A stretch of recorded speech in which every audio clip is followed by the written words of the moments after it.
Just one joke, simple, sharp, and undeniably personal, thrust Barron Trump into the heart of a national debate. As the laughter faded into an uncomfortable silence, a storm quietly brewed behind the scenes. For Melania Trump, this insult wasn't just aimed at her son, but challenged her values as a mother and public figure. Her response was far from gentle, it was historic. The lawsuit she filed not only grabbed attention but divided the nation, forcing people to confront difficult questions about the boundaries between humor and harm. What did this battle truly signify? And how did a single moment on television spark a fight for respect, dignity, and justice? The story begins. That night, everything seemed no different from the usual late-night shows, as the audience in Burbank, California, laughed heartily at the sharp, politically charged jabs of the famous host. But then, in a sudden turn of events, the spotlight fell on Barron Trump, the youngest son of the former First Lady and President at that time. The joke was quick, sharp, and unmistakably aimed at the teenager. Laughter filled the air, mixed with hesitation. Some chuckled nervously, while others sat in awkward silence. The remark was not just a light-hearted jibe, it was a sharp jab, directed at the child of a public figure, someone who had actively tried to stay out of the public eye. Within hours, the clip spread like wildfire. Social media erupted with hashtags like #BarronTrump, trending on Twitter and Instagram. Memes and reactions flooded timelines as both Trump supporters and the host's critics voiced their opinions. Some called the joke disrespectful and unnecessary, while others defended it as part of comedy. Media outlets quickly covered the story, analyzing every angle and reigniting the debate over the boundaries of humor. In Palm Beach, Melania Trump watched the clip in stunned silence. Her son was her top priority, and she had worked tirelessly to shield him from the noise of public life.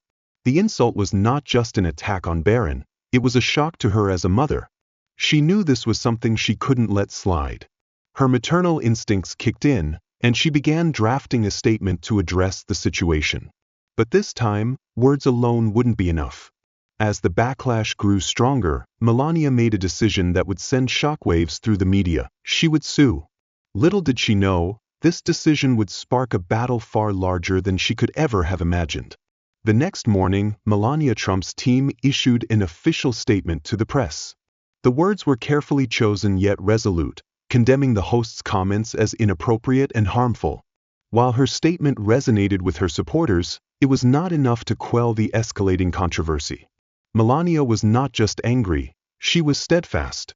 Over the years, she had endured criticism and mockery as a public figure, but this time, the attack on her son was personal, and she was determined to fight back. She reached out to one of the country's top defamation lawyers, a woman known for her no-nonsense approach and major victories. Together, they filed a lawsuit against the host and the broadcasting network, accusing them of defamation and causing intentional emotional distress. The lawsuit painted a clear picture. Words, even wrapped in humor, had crossed a line. This was no longer about free speech. It was about protecting the privacy and dignity of a child. The lawsuit became a media spectacle. Talk show hosts debated whether Melania's lawsuit was credible or just a strategic move to regain attention. Supporters hailed her courage, calling her a fierce mother protecting her son, while critics accused her of using the lawsuit as a publicity stunt. Barron, meanwhile, remained silent, staying out of the spotlight. Close friends of the family described him as a quiet teenager, rarely involved in the media frenzy surrounding his family. However, Melania's actions spoke volumes about what she considered her priorities. She was not fighting for her own reputation, but for her son's honor. The lawsuit had an immediate impact. Sponsors began pulling out of the late-night show due to concerns over negative backlash. The host, once known for his confidence, seemed noticeably subdued in the following broadcasts. However, he still refused to apologize, staunchly defending his right to free speech and framing the lawsuit as an attack on comedy itself. But as the days passed, the story only grew larger, attracting voices from all corners of the country, and the battle was just beginning. The lawsuit ignited an information storm across every media platform. Cable news networks dedicated hours to discussing it, online forums buzzed with debate, and podcasts analyzed the situation from every angle. The nation appeared completely divided. On one side were those who praised Melania for standing up against what they called bullying disguised as comedy. Parents, in particular, resonated with her decision, flocking to social media to post supportive messages. "Protecting our children is never up for debate." One post went viral, accompanied by a photo of Barron during his father's presidency. On the other side, the response was equally forceful. Comedians and talk show hosts rallied behind their colleague, arguing that the lawsuit set a dangerous precedent for creative freedom. Some contended that public figures, including their families, were fair game for satire, regardless of age. "If you can't take a joke, you shouldn't be in the public eye," a popular host declared during a heated debate on his show. The conversation spread beyond the media to cafes, workplaces, and family dinners. In Los Angeles, university students debated the ethics of free speech in a rally on campus. At a small diner in Dallas, Texas, a group of retirees discussed whether the host had crossed a line. The story was no longer just about Melania and Barron. It had become about the kind of behavior society was willing to tolerate under the guise of entertainment. Amidst the chaos, the late-night host continued to resist. His monologues grew more defiant, painting himself as a victim of censorship. His supporters applauded, but critics noted that his jokes now carried a sharper, more bitter tone. The once charming host now seemed burdened by the weight of the controversy surrounding him. The television networks also felt the pressure. Ratings for his show began to drop, and rumors swirled that executives were reconsidering their support. Meanwhile, Melania's legal team worked swiftly, submitting additional evidence and statements to bolster the case. The legal battle was no longer a personal fight. It was slowly becoming a cultural dialogue. But no one could predict the bombshell about to explode, threatening to completely alter the course of the lawsuit. When the trial began at the Los Angeles Superior Court, it became a spectacle that the media couldn't ignore. Paparazzi flooded the courthouse steps, snapping pictures of Melania Trump entering in a poised manner, flanked by her legal team. Across from her, the late-night host arrived with his lawyers, his face set in determination. Inside, the atmosphere was charged with anticipation. This was no longer just a trial, it was a referendum on modern entertainment. The prosecution opened with a sharp argument, emphasizing the line between comedy and cruelty. They played the controversial clip, its sound echoing through the silent room. Melania's lawyer described the profound impact the comments had on her son, painting a picture of a teenager caught in the whirlwind of media exaggeration. "This is not about free speech," the attorney said firmly, her voice steady. "This is about a child's right to grow up without being mocked as a punchline." However, the defense had a different argument. They leaned heavily on the First Amendment, asserting that comedy, no matter how offensive, must be protected. The host's legal team presented precedents spanning decades, claiming he was a misunderstood artist, always pushing boundaries. Moments later, the host himself took the stand, delivering an emotional testimony about his career and how the lawsuit threatened his creative freedom. The courtroom seemed like a stage for opposing ideologies, each side calling witnesses to support their case. Barron's former teachers testified to his quiet demeanor and how the media scrutiny had affected his studies. Meanwhile, the defense brought in comedians who strongly argued that satire was an essential part of social commentary. Public interest in the lawsuit reached its peak, with every detail, from Melania's composed responses to the host's fiery rebuttals, being analyzed and debated across major media platforms. Late-night shows across the country avoided making jokes about the trial, fearing they would inadvertently become the next target of public backlash. But just when the trial seemed to settle into a familiar rhythm, a new witness appeared, completely shifting the case and the public's perception. On what appeared to be a routine day in court, the atmosphere suddenly changed when the prosecution announced a surprise witness. The defense exchanged worried glances as a former employee of the late-night show walked into the courtroom. His name was David Harris, a production assistant who had worked for the show for over 5 years before being fired under controversial circumstances. Harris appeared calm yet resolute as he swore in and began his testimony. The tension in the courtroom was palpable. He spoke about the backstage culture of the show, describing an environment where breaking ethical boundaries was sometimes prioritized above all else. But what shocked the courtroom was not his general observations, but the specific evidence he brought with him from his briefcase. Harris presented emails, scripts, and internal documents revealing something far more damaging than anyone could have imagined.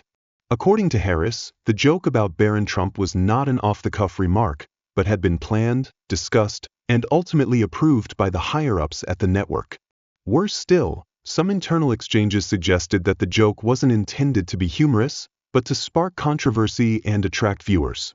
A collective gasp filled the room as these documents were displayed on the screen. In one particularly damaging email, an executive wrote, "It will make people talk. The controversy will sell." For the first time, the focus of the trial shifted from the host to the corporate mechanism that had spawned the incident. The defense team scrambled, attempting to salvage the situation by asserting that the host had acted independently and that the network's decisions were irrelevant to the lawsuit. But the damage had been done. Harris's testimony had planted a seed of doubt, not only about the joke itself but about the motives behind it. Outside the courthouse, the revelation sent shockwaves through the entire media industry.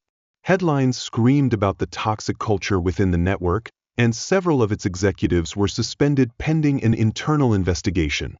The host was the face of bold comedy, now found himself isolated, with even his own bosses no longer standing behind him. Yet, while the tide seemed to be turning in Melania's favor, the case was far from over, and the final verdict would bring consequences no one could predict. As the trial neared its conclusion, the courtroom was packed to capacity. Reporters filled every seat, pens in hand, ready to capture every detail. Outside, crowds gathered, split into two camps, one supporting Melania Trump, the other backing the late-night host. The tension reached a crescendo as public opinion began to tilt decisively toward Melania after the explosive disclosures from David Harris. In her closing arguments, Melania's lawyer spoke powerfully. She not only defended her client but also spoke for all families thrust into the public spotlight without consent. "This is not about silencing comedy," she said, her voice firm and resolute. "This is about responsibility. It's understanding that our words, especially those amplified to millions, have consequences." Despite the fierce attack, the defense remained steadfast, making one final appeal. They warned that a verdict against the host would create a chilling effect for comedians worldwide. "Where do we draw the line?" they asked. "When does protecting feelings infringe upon the freedom to challenge and provoke?" After hours of deliberation, the jury finally rendered its verdict. The host was found guilty of defamation, and the network was ordered to pay a substantial settlement for fostering a culture that inflated the truth.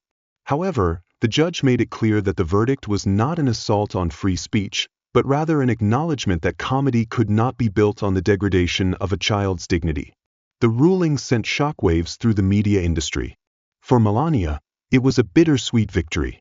She had stood up for her son and won, but the experience had drained her in ways she hadn't expected. In a brief statement to the press, she expressed hope that the case would serve as a reminder for people to approach public discourse with greater caution and respect. The consequences were severe.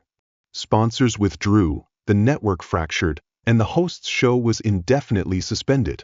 But the lawsuit also sparked important debates across the nation. People began arguing about the boundaries of comedy, the responsibilities of public figures, and the ethics of media sensationalism. In the weeks that followed, new initiatives emerged to address the toxic culture within the entertainment industry. Comedians started reevaluating their genres, networks tightened oversight, and audiences became more discerning about what they chose to support. Through it all, one lesson became clear: free speech is a right, but respect and empathy are responsibilities that we must all share. As the dust began to settle from the trial, the nation seemed to reflect on the profound consequences it had unleashed. Conversations shifted from the details of the case to the larger cultural questions it raised. Where do we draw the line between humor and harm? How can we balance the right to free speech with the need for accountability? For many parents, Melania's fight served as a wake-up call. It reminded them of the importance of standing up to protect their children in an increasingly digital and unforgiving world. A mother from Phoenix shared her thoughts in a viral video.